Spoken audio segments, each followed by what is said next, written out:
Bismillah. Assalamualaikum warahmatullahi wabarakatuh. Perkenalkan, nama saya Nurholis dari Akademi Farmasi Amasi Makassar, kelas B21 dengan NIM 21053 AF. Yang terhormat, Bapak Maulana Zulkarnain Imansyah Sfarm M Biomed selaku dosen pembimbing biokimia. Baik, pada kesempatan kali ini saya akan menjelaskan atau memaparkan materi tentang darah. Apa sih itu darah? Darah adalah cairan yang terdapat pada semua makhluk hidup, kecuali tumbuhan. Tingkat tinggi yang berfungsi mengirimkan zat-zat dan oksigen yang dibutuhkan oleh jaringan tubuh, mengangkut bahan-bahan kimia, hasil metabolisme, dan juga sebagai pertahanan tubuh terhadap virus dan bakteri. Komponen darah. Komponen darah ada 6. Yang pertama, darah manusia memiliki berat sekitar 8% dari berat tubuh manusia. Yang kedua, fungsi darah sebagai alat transport dan mempertahankan lingkungan dalam tubuh. Yang ketiga, darah terdiri komponen cair, yaitu plasma 55%, air 91%, dan zat padat 7-9%. Dan komponen seluler 45% yang terdiri dari eritrosit, leukosit, dan trombosit. Yang keempat, bila darah membeku akan terpisah menjadi 2 bagian, yaitu yang pertama, bagian bawah yang membeku terdiri dari fibrin atau fibrinogen dan komponen seluler yang terikat di dalamnya. Yang kedua, bagian cair berupa serum yang berwarna kuning muda. Yang kelima, bila darah ditambahkan antikoagulan atau ETA, yaitu mengketat kalsium, lalu disentrifus, juga akan terpisah 2 bagian. Yang pertama, bagian endapan terdiri dari komponen seluler. Yang kedua, bagian lapisan supernatan yaitu plasma. Yang terakhir, jadi dapat disimpulkan bahwa serum adalah plasma yang telah kehilangan fibrinogen dan faktor bekuan atau gumpalan darah lainnya. Komposisi darah. Komposisi darah yaitu korpuskula yang membentuk 45% bagian dari darah. Angka ini dinyatakan dalam nilai hematokrit atau volume sel darah merah yang dipadatkan bersekitar antara 40-47%. Bagian 55% yang lain berupa cairan kekuningan yang membentuk medium cair darah yang disebut plasma darah. Komposisi darah yang pertama, korpuskula. Korpuskula darah terdiri dari sel darah merah dan eritrosit sekitar 99%. Yang kedua, eritrosit. Eritrosit mengandung hemoglobin dan mengedarkan oksigen. Sel darah merah juga berperan dalam penentuan golongan darah. Orang yang kekurangan eritrosit akan menderita penyakit anemia, trombosit, atau keping-keping darah.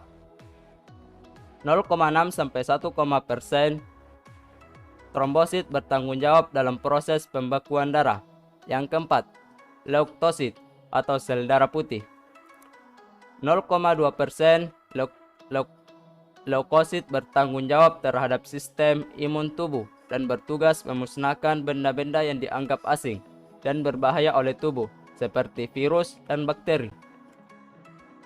Susunan plasma darah ada 3. Yang pertama, terdiri dari air 91%. Yang kedua, 8,0% protein.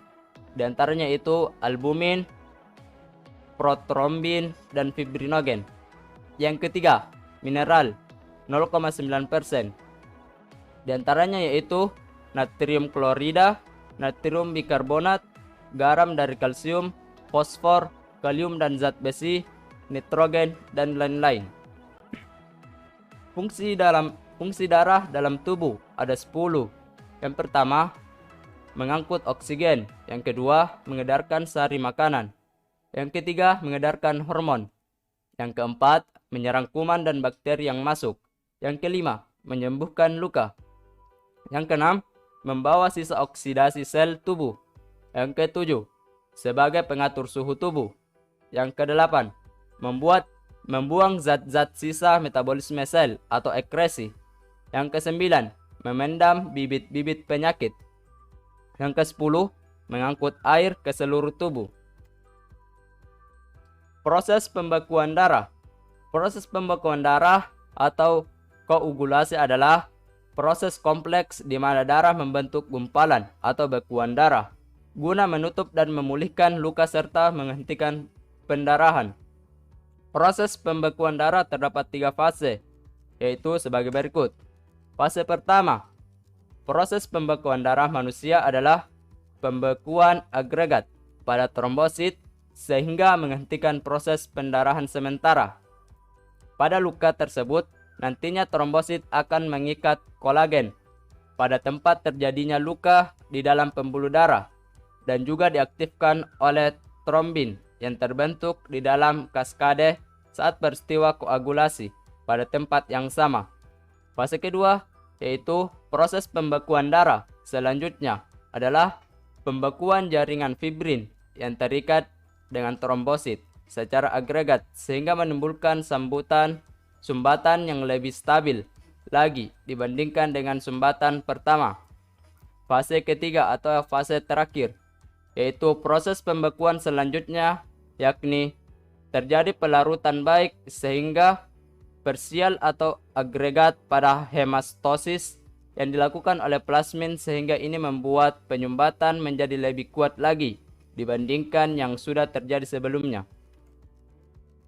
Penyakit yang menyebabkan gagalnya proses pembekuan darah ada 6. Yang pertama, trombositopenia. Trombositopenia adalah istilah medis yang digunakan untuk menggambarkan penurunan jumlah platelet darah di bawah batas minimal. Angka normal platelet berkisar antara 150.000 hingga 450.000 per mikroliter.